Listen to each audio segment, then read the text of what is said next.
Bem-vindos novamente. Na aula de hoje, nós vamos configurar a nossa primeira migration para criar a primeira tabela e mapear também a primeira entidade do nosso microserviço de catálogo. Estamos continuando exatamente da onde nós paramos. Se você não viu a aula anterior, eu vou colocar aqui nos cards para você conseguir acompanhar se você perdeu, beleza? Partindo exatamente da onde nós paramos, o passo aqui agora é criar a nossa primeira migration, que vai construir a tabela de produtos. E aí nós vamos mapear a entidade para referenciar essa tabela. Bom, como nós estamos utilizando aqui o banco de dados Postgres e estamos utilizando o Flyway para gerenciar as nossas migrations, eu vou parar primeiramente o nosso microserviço, vou aqui dentro de Resources, como nós geramos lá pelo Spring Initialize, ele já criou a pasta padrão onde vai armazenar as nossas migrations, tá? Ela fica dentro de Resources, tem uma pastinha DB Migration. Então aqui é onde eu devo criar os meus arquivos de migração.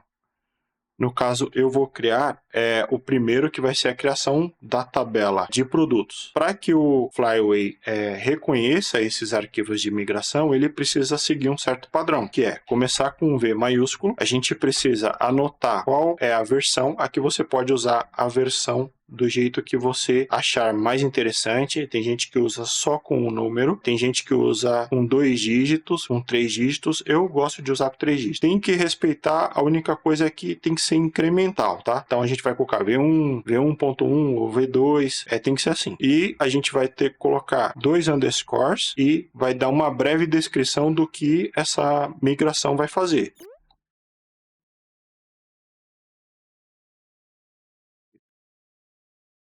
E vai ser um arquivo SQL mesmo, tá? Bom, aqui é onde eu vou escrever o meu SQL da tabela de produtos, para criar a tabela de produtos. Primeiro vamos utilizar o create table.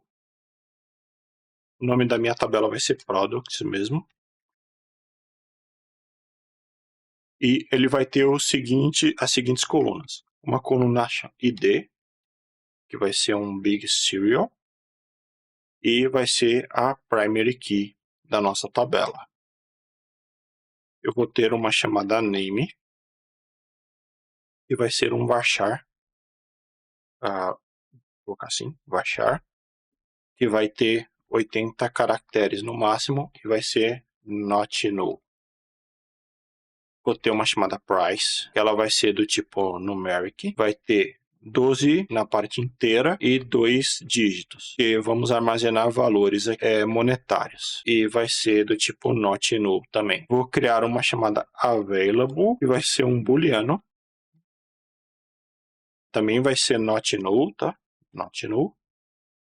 E o valor default dele vai ser true. Vou também criar uma chamada description. Isso daqui vai auxiliar as pessoas a descreverem o que é o produto. Ele vai ter 200 caracteres e também vai ser not null. Uma chamada image URL, que vai ser um varchar de 1000 caracteres. Not null também. Feito isso, nós podemos executar a nossa aplicação e validar se a migração vai ocorrer com sucesso, tá? Vamos só executar aqui. E vamos procurar aqui nos logs se a migração aconteceu como devido. Aqui, ó. A primeira migration, ele utilizou o esquema padrão lá do Postgres, que é o public, e foi a versão 1.0.0. Vamos ver com o nosso dbeaver se de fato ele criou a tabela. Criou, na verdade, 2 tabelas. Essa tabela products é a que nós definimos e a tabela Flyway Schema History é a tabela que o Flyway vai utilizar para controlar as migrations que nós criarmos. Então, se eu fizer um select nela, Flyway,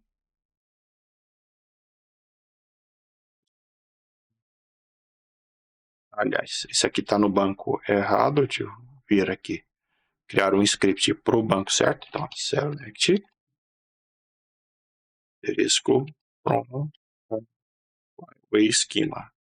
Aqui, ó, vamos ver que ele executou a primeira migração, beleza? Agora, o que nós precisamos fazer é, de fato, construir a entidade que vai conversar com essa tabela aqui. Para isso, nós vamos aqui no nosso pacote principal, eu vou criar um novo pacote, eu vou chamar ele de domain, e dentro ele vai ter um subpacote entity. Aqui é onde eu quero colocar todas as entidades que eu vou criar, tá? Eu gosto já de começar a dividir os pacotes. Esse primeiro microserviço eu vou criar no modelo mais ali com uma camada de service, uma de controle bem simplificado para a gente conseguir pegar as anotações do Spring, mais ou menos entender como se constrói uma entidade, como se usa repository, e à medida que nós formos avançando no curso, a gente vai colocando mais desenhos de arquitetura, mais complexidade na separação de pacotes e utilizar mais patterns, mais separação de classes ali. Então, a primeira vai ser minha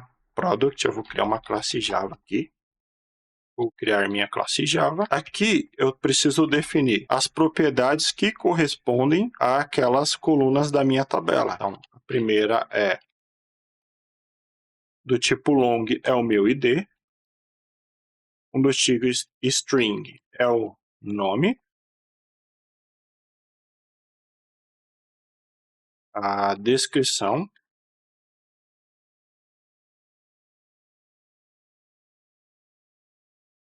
A imagem, que seria a imagem do meu produto.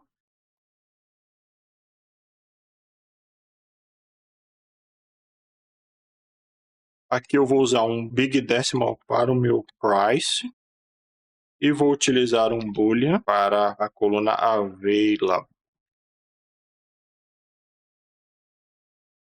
E esse daqui eu já vou definir que ele, por default, ele é true. Bom, acho que aqui temos basicamente as mesmas colunas. Vamos mostrar agora para o Java que isso daqui é uma entidade que reflete um banco de dados. A primeira coisa que eu preciso fazer aqui é anotar ela com @entity. Isso daqui vai fazer com que o Spring consiga tratar essa classe aqui como uma entidade, ou seja, ela é uma referência de uma linha da minha tabela de produtos aqui. Como eu defini a minha tabela com o nome no plural, eu preciso anotar ela com @table e vou passar aqui o nome da minha tabela.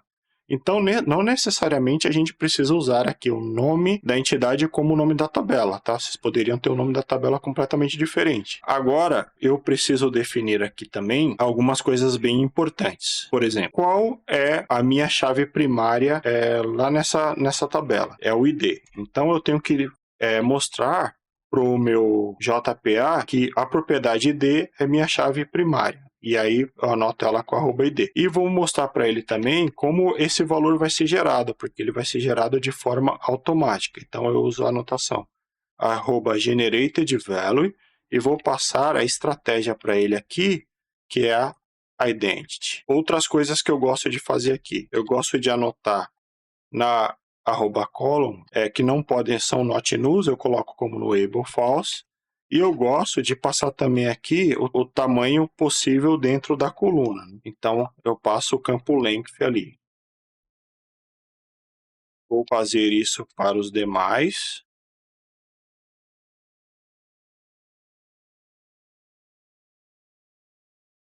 E na do Big Decimal também, falso, porque o meu produto sempre tem que ter o preço. Aí na precisão aqui eu vou passar o 12, no Scale eu vou passar o 2. Isso daqui está refletindo exatamente como eu criei a minha coluna, onde eu defini aqui, ó, 12 e 2. Aqui é basicamente a mesma coisa. A precisão é 12 e a escala é 2. Aqui é a parte decimal e aqui é a parte inteira lá do meu Big Decimal. E aqui na coluna, esse daqui no able eu só vou colocar como false. O normal seria agora a gente criar os métodos getter, setter e os construtores. Mas como eu estou utilizando o Lombok aqui, eu vou fazer com que o Lombok gere esses construtores e esses getter setters para mim. Eu poderia sair anotando aqui com @getter, @setter, mas tem uma anotação do Lombok que já faz tudo isso para nós, que é o @data, certo? E aqui eu também posso definir o allArgsConstructor e o noArgsConstructor, que é o construtor cheio e o construtor vazio. Bom, por enquanto é isso. Se eu pausar e executar a minha aplicação novamente, vamos ver se vamos ter algum erro. Nenhum erro. Bom, basicamente essa classe é o reflexo da nossa tabela. Outra coisa que nós vamos precisar é criar uma interface de repositório. Padrão bem utilizado, padrão repository, é ela que vai conter os métodos que eu faço a inserção, deleção, leitura no meu banco de dados. Para isso, o Spring já facilita bastante. Eu vou criar um pacote aqui chamado repository, onde eu vou armazenar todas as minhas repositories. O que eu preciso basicamente é criar uma interface, eu vou chamar ela de Product Repository, que basicamente o que eu preciso fazer é estender a interface JPA Repository. Ele pede para mim dois parâmetros. O primeiro é qual é a minha entidade e o segundo, qual é o tipo da minha chave primária, que é o tipo do meu identificador. Para que funcione isso daqui com o Spring, eu preciso anotar ela aqui também com @repository, que vai fazer com que o Spring leia essa interface aqui e crie a classe concreta para nós utilizarmos isso em tempo de execução, tá? Então ele vai criar uma instância disso aqui para mim. Se vocês quiserem, por curiosidade, clicar aqui, ó, vocês vão ver que ela já possui alguns métodos de fazer o acesso ao banco de dados. A gente vai ver isso daí mais no detalhe nas próximas aulas. Então aqui eu consegui configurar a minha primeira entidade, certo? Consegui configurar a minha repository. Uma coisa bem interessante que vocês podem configurar aí no seu IntelliJ é o seguinte: a gente adicionou a dependência do DevTools. O DevTools, ele auxilia com que a aplicação fique fazendo o reload toda vez que a gente faz uma alteração no código. Isso não está acontecendo por enquanto na minha aplicação. Por quê? Porque eu estou usando o IntelliJ e o IntelliJ, por padrão, ele meio que bloqueia esse reload automático. Então, para habilitar isso, a gente vem aqui, ó, em Settings, vamos aqui na parte de Build, Compiler, e vamos habilitar aqui, ó, o build do projeto automaticamente, fazer o Apply. É interessante vir em Advanced Settings também, descer um pouco aqui e deixar esta opção marcada, certo? Agora anotem a diferença. Eu vou fazer uma alteração simples aqui, sei lá, de colocar mais uma linha e salvar. Se você aguardar um pouco, vocês vão notar que ele vai fazer o restart automático. Isso daqui vai ser muito útil para nós quando estiver desenvolvendo a lógica de negócio em si, que podemos trabalhar com Spring executando.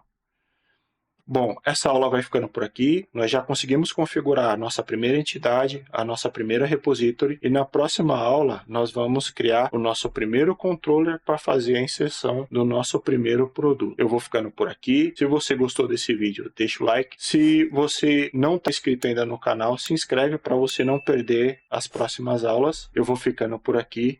Valeu!